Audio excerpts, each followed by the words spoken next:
Amables téléspectateurs de Guinée-Buzz TV, bonsoir et bienvenue dans cette édition d'information. À la une de l'actualité, un grave accident de la circulation s'est produit ce dimanche à Mamou, faisant un bilan provisoire de 2 morts et plusieurs blessés. Les détails à suivre dans ce journal. Dans la soirée de ce dimanche, un incendie s'est déclaré au ministère de la Sécurité et de la Protection civile, provoquant un mouvement de panique avant l'intervention rapide des sapeurs-pompiers. Les détails, c'est dans ce J-Torrent. Certains médicaments peuvent entraîner une prise de poids à cause de leur mode d'action. Parfois utile, cet effet peut aussi devenir problématique en cas de surpoids. Les explications dans un instant. Une fois de plus, mesdames et messieurs, bonsoir et bienvenue. Je vous le disais en titre, c'est à Mamou qu'un grave accident de la circulation s'est produit ce dimanche, causant la mort de 2 personnes et d'importants dégâts matériels. Plus de détails avec Marie-Madeleine Pivi.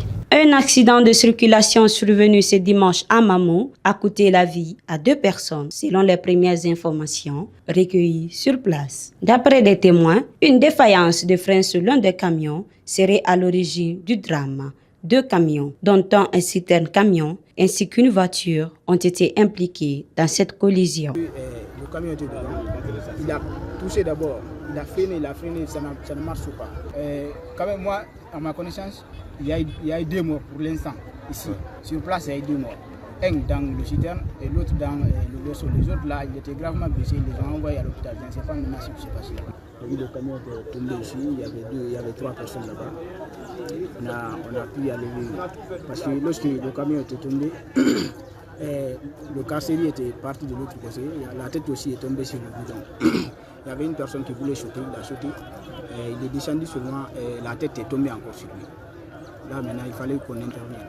On est venu, on a tiré cette personne, il y avait 2 personnes qui restaient. Et l'autre, sa main était tellement coincée à l'intérieur quoi. Maintenant on a pu le faire sortir. Maintenant ça restait je ne sais pas si c'est un gendarme, il était à l'intérieur. Lui on n'a pas pu. Lui malheureusement, que Dieu l'aide. Il y avait 3 véhicules. Il y avait le citerne, le camion là, et une voiture Corolla. Parce que le citerne a touché d'abord le verso, après il est venu cogner maintenant le camion. En Guinée, le taux d'accident de circulation ne cesse d'augmenter. Excès de vitesse, panne mécanique, imprudence au volant et dégradation avancée des routes figurent parmi les principales causes. Face à cette situation, les citoyens expriment leur inquiétude face à ces drames. Et puis, un incendie s'est déclaré dans la soirée du dimanche au ministère de la Sécurité. Les flammes ont été vite maîtrisées, mais des dégâts matériels sont signalés. Les autorités annoncent l'ouverture d'une enquête pour déterminer l'origine du sinistre. Plus de détails avec Maïmouna Kandé. Un incendie s'est déclaré tôt ce dimanche matin au ministère de la Sécurité et de la Protection civile, plongeant une partie du bâtiment dans la panique. Selon les premières informations, le feu aurait démarré dans un bureau administratif avant de se propager à grande vitesse, entraînant un épais nuage de fumée visible à plusieurs mètres. Selon le général Bachir Diallo, 2 bureaux ont été principalement touchés, celui du secrétaire général et celui d'un haut cadre de la direction centrale de la police aux frontières. Les sapeurs-pompiers, épaulés par les agents de sécurité du département, ont rapidement été déployés pour circonscrire les flammes et évacuer les employés présents. Aucune perte en vies humaines n'a été enregistrée, mais les dégâts matériels seraient importants, notamment dans l'aile administrative où plusieurs équipements et documents auraient été consumés. Cet incident remet une nouvelle fois sur la table la question du mauvais état de certains bâtiments publics et du respect des normes de sécurité au sein des administrations. Une enquête a été ouverte afin de déterminer l'origine exacte du sinistre et situer les responsabilités, tandis que les autorités appellent au calme et rassurent sur la poursuite des activités essentielles du ministère. Comme annoncé au sommaire, entre quête de beauté et mise en danger, plusieurs jeunes filles se livrent à l'utilisation de certains produits chimiques, permettant l'augmentation de leur postérieur. Ce phénomène soulève donc de nombreuses inquiétudes en matière de santé publique. C'est un reportage de Fanta Kaba. Pour certaines jeunes filles, grossir devient un objectif prioritaire associé à la féminité. Cette pression sociale pousse bon nombre de jeunes femmes à utiliser des produits chimiques pour augmenter rapidement leur poids, souvent sans encadrement médical. Pour cette vendeuse, rencontrée au marché de Lambani, ces produits sont importants.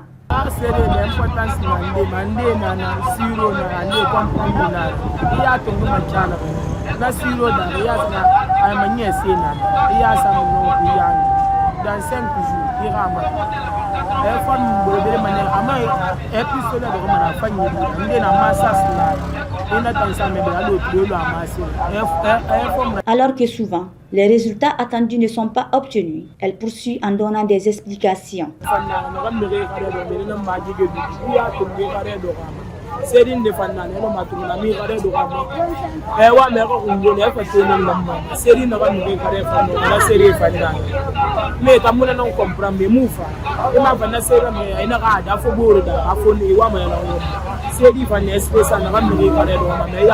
Beaucoup de produits sont vendus librement sur les marchés, dans les boutiques ou en ligne, souvent sans contrôle médical. Ce pharmacien a livré quelques risques pour la santé liés à l'utilisation incontrôlée de ces produits, tout en donnant des explications. Je dirais que c'est une pratique qui est néfaste pour leur santé. Et non seulement ça détruit des cellules, ça détruit les os. Et une fois que les os sont détruits, parce qu'il y a une substance dans les os qu'on appelle le calcium.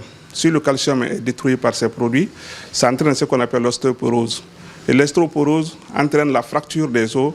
À moindre faux pas, tu fais des fractures. Et mieux que ça encore, ça diminue aussi ça affaiblit le système immunitaire. Et qui parle de système immunitaire parle de la défense de l'organisme contre les microbes. Et s'il n'y a pas ces microbes, et s'il n'y a pas ce système de défense de l'organisme devient vulnérable à tout agent pathogène qui peut vraiment provoquer des problèmes de santé à la personne. Donc franchement, c'est une pratique qui doit être déconseillée, et non seulement par les professionnels de santé, mais les médias. Les médias aussi doivent faire une sensibilisation par rapport à ça. Parce qu'actuellement, c'est une pratique vraiment qui est courante, qui envahit presque le monde entier. Et les filles, pour séduire actuellement les jeunes garçons, ils prennent ces produits non seulement pour avoir, disons, soi-disant avoir la forme, alors que c'est quelque chose vraiment qui est très dangereux pour leur santé. Et garder la forme naturelle.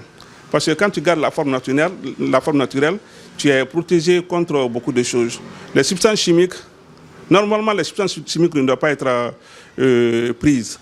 Parce que non seulement c'est des produits qui causent des problèmes dans l'organisme voilà. Donc franchement, c'est des produits qui doivent être évités.